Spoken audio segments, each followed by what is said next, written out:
নমস্কার, আমি অনুভা। এডি ফ্যামিলিতে সবাইকে স্বাগত। আমার এই ভিডিওটা কাছে দূরে যেখান থেকে দেখছো, আশা করছি ঈশ্বরের কৃপায় সবাই খুব ভালো আছো আর সুস্থ আছো, আর আমরাও ভালো আছি। আর আজকে কি বলতো, আজকে রবিবার, আর এখন সময় হচ্ছে সকাল 7:30।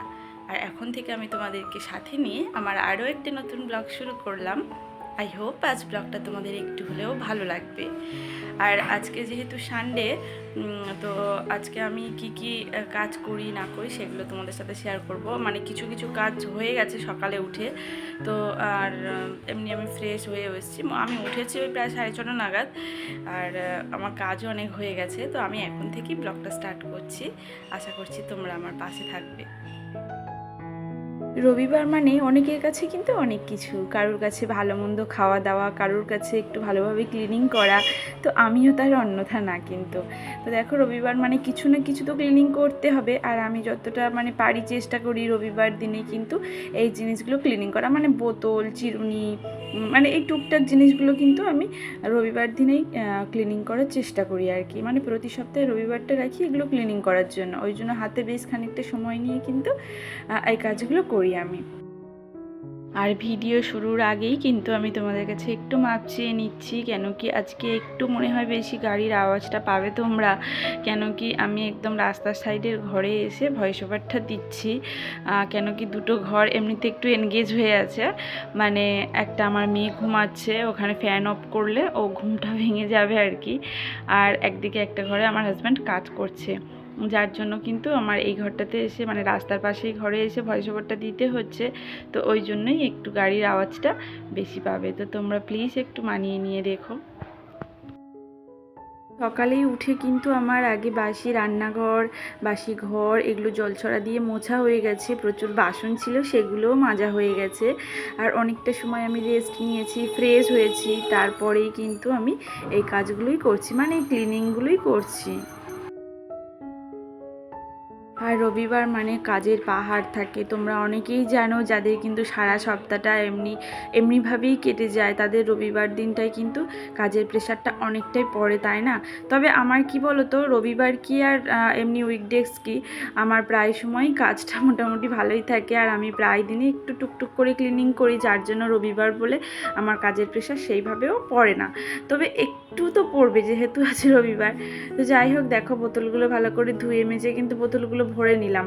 আর তারপর এদিকে এসেছি, কিছু জামা কাপড় ছিল সেইগুলোই ভাঁজ করে তুলে নিতে। তো সেইগুলোই সব জায়গা মতো রেখে দেবো। মেয়ের স্কুলের ইউনিফর্মগুলো ভাঁজ করে জায়গা মতো রেখে দিলাম। আর এই যে দেখো, আমার ভাইয়ের মেয়ে এসেছিলো, ও কিন্তু 4-5টা জামা প্যান্ট ফেলে এখানে চলে গেছে।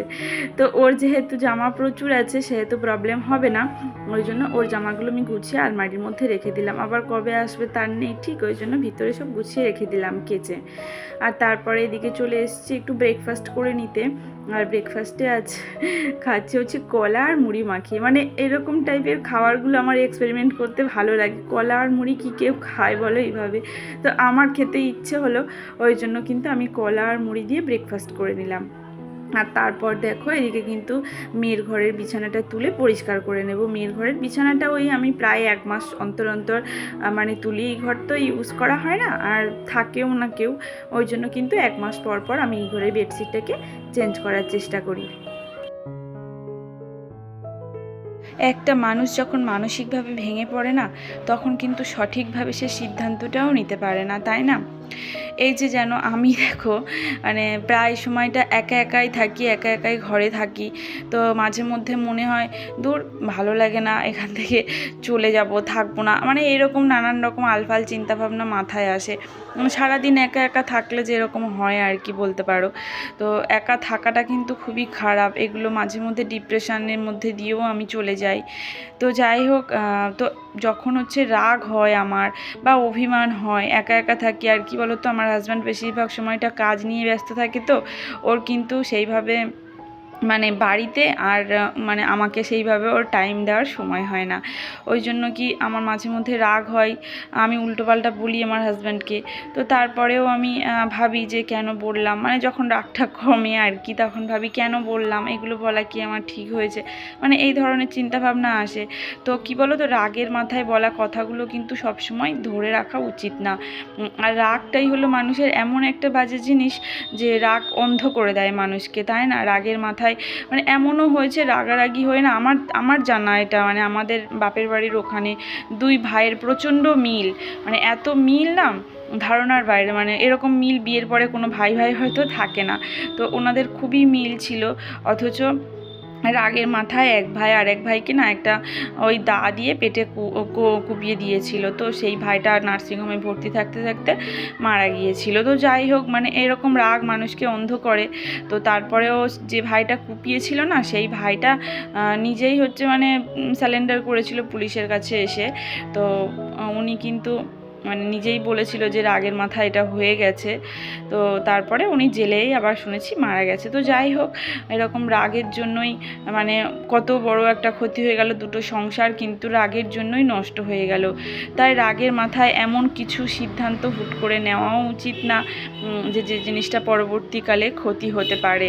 তো আমি ওই জন্য যখন রাগ হয় না, মাঝে মধ্যে হয়তো উল্টোপাল্টা কিছু বলে দিই, বা যখন কষ্ট হয় দুঃখ হয় কাঁদি, কেঁদে মনটাকে হালকা করে নেওয়ার চেষ্টা করি, যার জন্য কিন্তু সেই সমস্যাটা আমার আর হয় না। মানে ভাবি মাঝে মধ্যে বাড়ি ছেড়ে চলে যাব, থাকবো না, এরকমভাবে থাকা যায় না কি, এইসব চিন্তাভাবনা আসে বলতে পারো আমার মধ্যে। তো তারপর নিজেকে আবার কন্ট্রোল করে নিই। রাগ তো মানুষ মাত্রেই হয়, কিন্তু একটা কথা সবাইকে বলবো যে রাগের মাথায় যে বলা কথা, বা রাগ করে যে তুমি কাউকে কোনো কথা বলছো, বা রাগ করে কেউ তোমাকে কোনো কথা বলেছে, সেই সব কথা কিন্তু ধরে রাখা উচিত না। রাগ তো মানুষকে অন্ধ করে। তো ওই জন্য রাগ করলেও সবসময় সব জিনিস সামলে নেওয়াই উচিত, নিজের মধ্যেই রাগটাকে সামলে নেওয়া উচিত। তো যাই হোক, রাগ করেও অন্যকে কখনো খারাপ কথা বলতে নেই। হয়তো মানুষের রাগ অভিমান একদিন না একদিন মিটে যাবে, কিন্তু রাগের মাথায় বলা কথাগুলো, হয়তো তুমি তাকে অনেক খারাপ খারাপ কথা বলেছো, সেই কথাগুলো কিন্তু সারা জীবন তার মনে রয়ে যাবে, এই দুঃখটা কিন্তু সারা জীবন তার রয়ে যাবে, তাই না? তো যাই হোক, অনেক কথা বলে ফেললাম ভারী ভারী। তো এদিকে দেখো, আমি যে বেডশিটগুলো মেয়ের ঘরে চেঞ্জ করেছিলাম সেইগুলোই কিন্তু আমি কাচতে দিয়েছিলাম, আর তারপর ঘর ঝাড়পোছ করতে করতে না আমার কাঁচা হয়ে গেছিলো। তো ছাদে এনে ওগুলোই মেলে দিলাম। আর আমি সকালে ভিজিয়ে রেখেছিলাম ঘরের পাপোশগুলো, তো সেই পাপোশগুলোই কিন্তু একটু কেচে ধুয়ে মেলে দেবো। আর এই পাপোশগুলো না বর্ষাকালে একটু ভেজা ভেজা থাকে, তো আর তারপর ধুলো টুলো পরে বেশ নোংরা হয় দেখতে, আর আমার তো নোংরা জিনিস একদমই ভালো লাগে না। তো দেখো, এইগুলোকে আমি ভালোভাবে মেলে দিচ্ছি। আজকে পুরো টানা রোদ হয়েছে, মানে এত রোদ না, আমার শুধু মনে হচ্ছে ঘর থেকে কি এনে আমি রোদ্রে দেবো।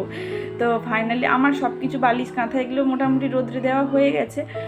তো ওইগুলোই ছিল বাকি, ওইগুলোই ভালো করে রোদ খাইয়ে নিলাম। আর তারপর দেখো, সকালে এইগুলো আমার হাজব্যান্ড কেচে ছাদে দিয়ে গেছিলো। তো এইগুলো শুকিয়ে গেছিলো, কিছু কিছু কিছু কিছু অল্প ভেজা ছিল, সেগুলো আবার উল্টে পাল্টে মেলে দিলাম। আর কিছু কিছু ভালোই শুকিয়ে গেছিলো, সেইগুলো সব তুলে নিয়ে কিন্তু নিচে চলে যাব।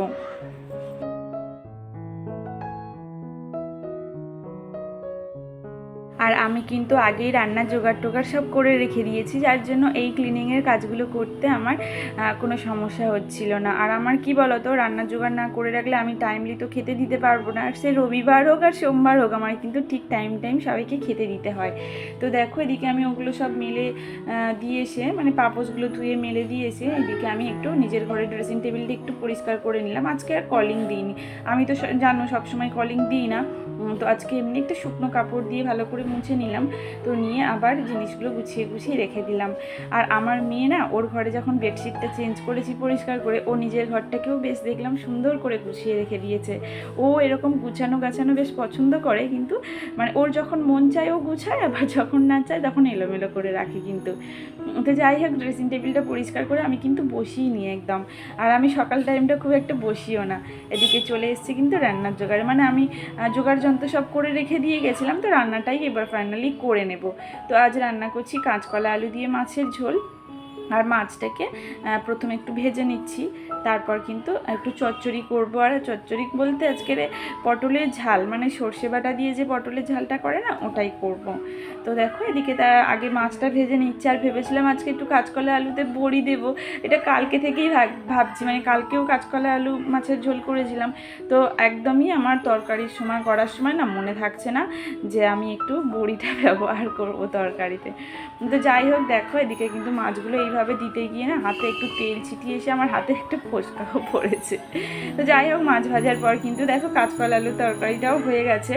আর কাঁচকলা আলুর তরকারি তো আমি তোমাদের প্রায় মানে শেয়ার করেছিলাম, তো আর কাঁচকলা আলুর তরকারি কী শেয়ার করবো বলো, তোমরা তো জানোই আমার সবসময় তেল ছাড়া মশলা ছাড়া সেইভাবে রান্না। তো এদিকে তরকারিটা হয়ে গেছে, এদিকে আমার ভাতটাও হয়ে গেছে। তারপর আমি কিন্তু এদিকে পটলের ঝালটাও বসিয়ে দেবো।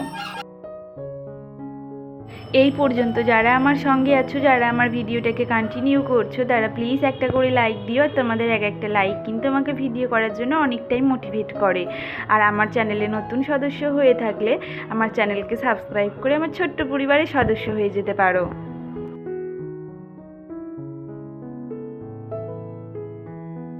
একদম রাস্তার সাইডে ঘরে বসে যখন ভয়েস ওভারটা দিচ্ছি না, এত পরিমাণ গাড়ি যাচ্ছে, মানে ট্রেন, তো পাশে তো স্টেশন, ট্রেন গেছে একটা, ওই ট্রেনের যে প্যাসেঞ্জারগুলো হয় না তারাই যাচ্ছে আর কি। আর প্রচণ্ড গাড়ি শব্দ হচ্ছে, নিজেরই অস্বস্তি হচ্ছিলো ভয়েস ওভার দেওয়ার সময়।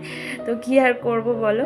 তো যাই হোক, দেখো এদিকে একটু কিন্তু আমি পটলের ঝালটা করে নিচ্ছি, যার জন্য অল্প তেলে একটু কিন্তু জিরে ফোড়ন দিয়েছি, তারপর পেঁয়াজগুলো দিয়ে ভাজা ভাজা করে নিয়েছিলাম, নিয়ে কিন্তু পটলগুলোও দিয়ে দিয়েছিলাম, দিয়ে একটু ভাজা ভাজা করে না একটু নুন হলুদ আর ওই জিরে বাটনাটা দিয়ে কিন্তু জল দিয়ে ঢাকা দিয়ে রেখে দিয়েছিলাম। দেওয়ার পর এদিকে দেখো সর্ষে আর পোস্ত একটু বেটে রেখেছিলাম, তো সেটা ফুটে উঠলে মানে হয়ে আসার মুখে একটু সর্ষে আর পোস্তটা কিন্তু দিয়ে দেবো, দিয়ে ওই 5-7 মিনিট মতো একটু ফুটিয়ে নামিয়ে নেব। আর এটা খেতে কিন্তু ভীষণই টেস্টি হয়, বেশ ভালো লাগে, নিরামিষের মধ্যে এই জিনিসটা বেশ ভালো। তো দেখো এদিকে কিন্তু আমার হয়েও গেছে পটলের ঝালটা, তো এটাকে আমি নামিয়ে নেব। তো তরকারিটা হয়ে গেছে, মানে পটলের ঝালটা, এটাকে নামিয়ে রেখে দেবো। দেওয়ার পর কিন্তু রান্নাঘরটা ক্লিনিং করে নেব। আর আমি ঘড়ি দেখছিলাম বারবার রান্না করতে করতে, তো আমার রান্নাটা কমপ্লিট হয়েছে তখন 12:45, মানে 1:45 বেজে গেছিলো।